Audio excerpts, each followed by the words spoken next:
शिवानी, मुझे ये बताइए कि आईएनएस अरावली की खासियत क्या है, अगर वो समझना चाहें, क्योंकि दुश्मनों का काल बनकर सबके सामने आ रहा है, ये कहा जा रहा है। देखिए, पहले ये समझना होगा कि आईएनएस अरावली क्या है। दरअसल आईएनएस अरावली एक नया नेवल बेस है जो एनसीआर के नजदीक है और बहुत ही स्ट्रेटेजिक इसे माना जा रहा है, क्योंकि अब तक अलग अलग सेंटर्स थे भारतीय नौसेना के, जिसमें एक आईमैक था, information management and analysis centre, maritime domain awareness के लिए भी यहाँ पर कुछ इंस्टॉलमेंट्स थे। लेकिन अब इन सबको मिलाकर इंटीग्रेट करके एक नया नेवल बेस बना दिया गया है गुरुग्राम में। अक्सर हम देखते हैं कि जो नेवल बेस होते हैं वो या तो समुद्र के किनारे पर होते हैं, ज्यादातर ऐसे मैरिटाइम बेस्ड जगहों पर होते हैं, लेकिन गुरुग्राम जैसी जगह पर इस तरह का एक नेवल बेस बेहद अहम इसलिए है क्योंकि ये भारतीय नौसेना का नर्व सेंटर है जहां तक कम्युनिकेशन की बात है।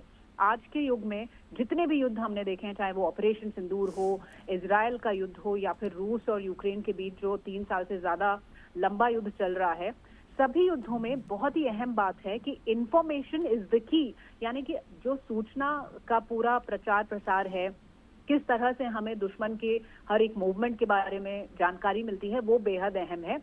और इसीलिए गुरुग्राम में ये जो नया आईएनएस अरावली के नाम से एक नेवल बेस खुल रहा है, जिसका आज कमिश्निंग होगा, नेवी के जो चीफ हैं एडमिरल दिनेश त्रिपाठी, उनकी मौजूदगी में गुरुग्राम में दोपहर बाद इसको कमीशन किया जाएगा।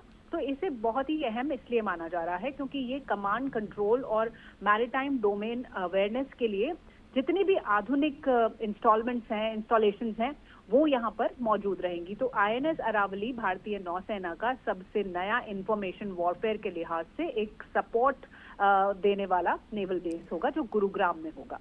शिवानी, पहले आईएनएस तमाल और उसके बाद आईएनएस अरावली, कितनी ज्यादा हमारी ताकत बढ़ती जा रही है, इसके बारे में थोड़ा बताएं। देखिए, जो तमाल की बात है, तमाल एक वॉरशिप है।